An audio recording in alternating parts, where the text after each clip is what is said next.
So here's the thing.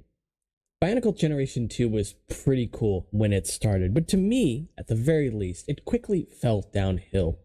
When I saw the Uniter sets even back in 2016, and as somebody who was so ready for a reboot from Bionicle, who was so excited and expecting of the Master sets, when they finally arrived, I was relieved. They lived up to my expectations and then some. So when I saw the Uniter sets and they felt like they regressed in some ways, that might be a topic for a different video, but this one specifically deals with one piece that was introduced with the Uniter sets that I think was not great. It went in the wrong direction, in my opinion. And the saddest part about it is I think this piece was lovingly designed. A lot of care was put into the details of it, but at the end of the day, the details are kind of what cemented as just not my favorite piece. It's this piece right here, the Uniter torso armor. And I have a couple issues with this piece. Right off the bat, it does have some flat areas. Notably, the flat areas are printed with the exception of the pelvis armor, I guess you could say, but all of the areas in between that are greebled to a very heavy degree. So much so that I can't tell you what all of these pistons are supposed to be doing. Moving this abdominal plate or adjusting what exactly? Pistons are a staple of a lot of Bionicle pieces. Most, I would even say maybe the majority of pieces that have been designed in Bionicle's first generation, you can find a piston on there somewhere.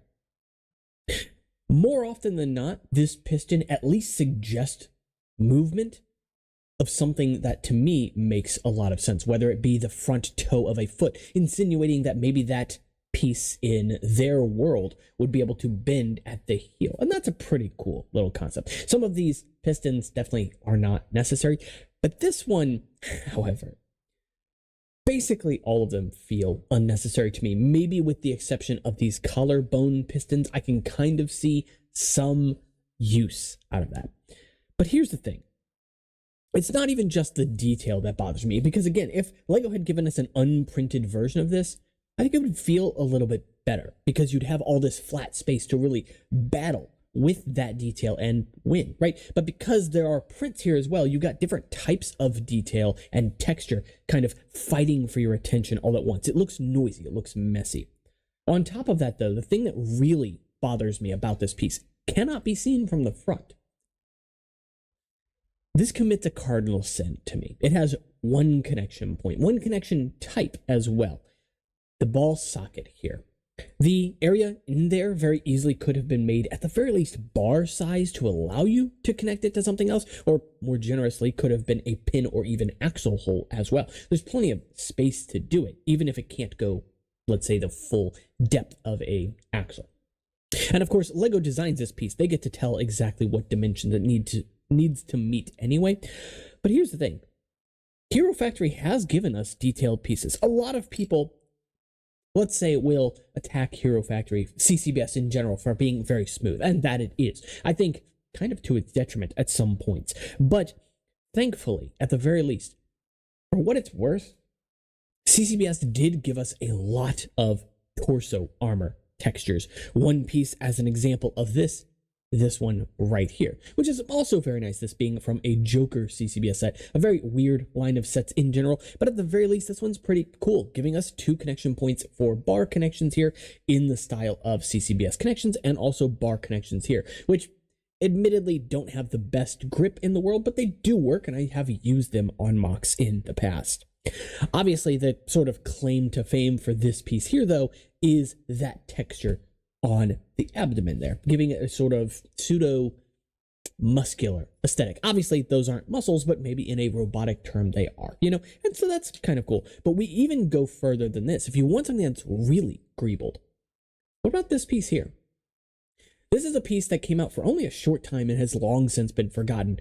Pretty much always used as some mechanical detail, almost never, if not ever, a torso armor itself, which I find kind of surprising because it's very clearly designed to fit over a torso, but it's always used on the end of a fist or on a part of a weapon, and that's fine. It's a very greebly textured piece.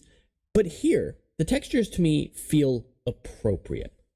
And what's nice about this piece is that, again, it has some generous connection points, this time 2 of those CCBS dual bar connections. And this is important because it means we can use this piece with this. I actually do this. In fact, this inspired an entire mock of mine, which, though I'm not showing right here, I can at least show you in part. And it had to do with that 2016 torso. Now, this is an orange Umarak build. I took the weapons and stuff off so as not to clutter the video completely, but you get the point here. And I think this actually works quite well. It fills in a very similar ground, if you will, as this armor piece here. Obviously, it leaves the bottom open, but thankfully, because of those dual bar connections, you can connect other items there. And might I suggest something similar to this? Not this exact piece, because the shape of it is a little bit weird and doesn't fit exactly over this, not the way I would like, at least. But when we look back at this piece here, you can tell, focus, that there are 2 different points of printing. And so my thought is, well, what if LEGO had made a piece like this, slightly different dimensions, so that it could fit over this, right? This one can't really fit here just because the dimensions are slightly too wide up at the top here, which is rather unfortunate, but we can ignore that for a moment. But if LEGO had a piece that was very similar to this design back in 2015, and probably would have even replaced this piece, you could allow this to be printed as well, this to be printed, and this is a piece that already exists. And now suddenly, you have 3 pieces that are interchangeable. You don't want this printing on the bottom. You think it makes it look too busy? Fine, take it off. Or replace it with one that is unprinted. Same thing with that top torso as well. Accessories. Details. The ability to change something is important to me. And with the Uniter sets, I often find myself, honestly, taking that armor off and replacing it with a standard CCBS armor from years prior, because they're just easier to work with. At the end of the day, and it bothers me to say this, but we also got these in, honestly, too few colors. A handful of them came in silver and gold. We did thankfully get them in 3 solid colors, being dark tan, which is an interesting choice. Would have liked to and even preferred to have seen dark orange here, but sure, whatever. Dark tan, white, and black. So that's at least something. And of course, you could go through the effort of removing those prints yourself. In fact, maybe it'd be worth doing, because I think there is a lot to admire about this piece. And I don't know if this one is my favorite. I don't know which of them is my favorite of these, but it's a low bar for me personally. Now, that's not to say if you like this piece, you're wrong, because I don't think you are. Again, I can understand that a lot of love and a lot of time was poured into the design of this piece, but it feels like a piece that was designed by someone who knew what needed to be included, like there was a quota of something, but they didn't know exactly why. You know, again, looking at this and seeing all these pistons, I have to ask myself, okay, but what are these pistons doing? Do they need to be there? Would this piece be enhanced if they weren't there? And the thing is, there are other textures here too, but they're almost entirely obscured by those pistons. Your eyes are drawn away from them immediately, but there are all these little gaps and indents that I think actually look quite lovely. And I would have maybe even preferred to have seen just that. Generation 2 Bionicle has a lot of hits, a lot of misses as well, but overall is a strong theme, in my opinion. However, it's got this very strange knack, in my opinion, in that it starts off at a very high and kind of goes downhill without really ever catching itself. And I find that unfortunate. That's by no means to say it is the worst theme LEGO has ever made, because I don't think that it is. I'm very glad that these sets exist, but when I look at these Uniter sets and I see this armor reused over and over and over again, and I'm tired of it seeing it just the first time, to see it 6 more times, including, of course, Ikimu using it as well, and then to also see all these sets using the same swords, interpreted in different ways, sure, but still the same weapons, I start to feel let down. Let down by the design choices from LEGO, and it's clear a lot of this is budget constraint. And it's why I have said that I feel like Bionicle is a theme that at its core needs a dedicated budget. It's something you have to take a risk with.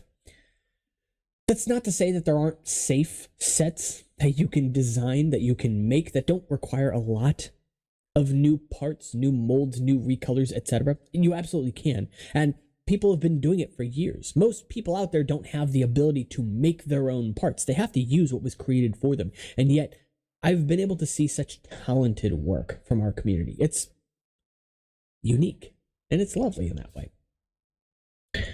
That said, though, the fact that LEGO can't do it, won't do it, I don't know the reason at the end of the day. The last thing I want to say about the Uniters in this video before I, end this one, and it's something I kind of wanted to save,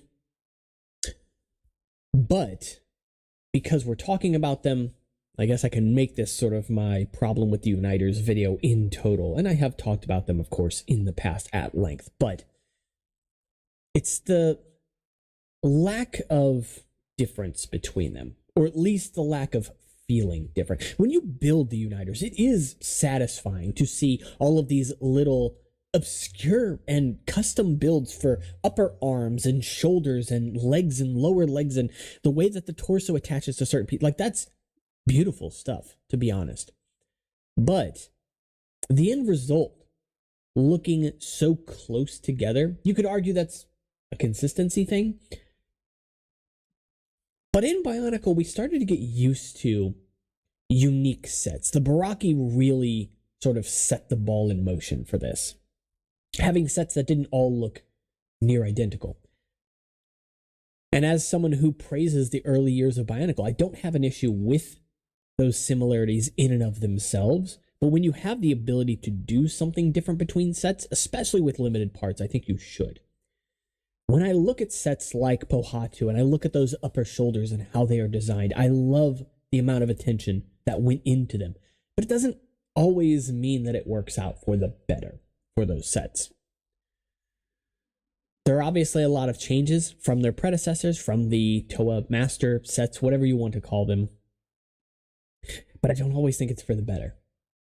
It is good to change, sure, but Generation 2 had a lot of growing pains, and I don't think it ever found its way out.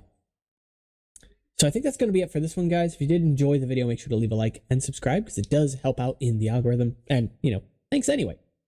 With that said, though, you can also join the conversation in the comments. Let me know your thoughts on this piece, on other pieces from the Uniters, or how you think the Uniters are better or worse than their predecessors. With all that said, you can also check out the conversation over on Discord, Instagram, and Patreon if you want to support the channel, get some perks, and I'll see you all in the next one. Take care.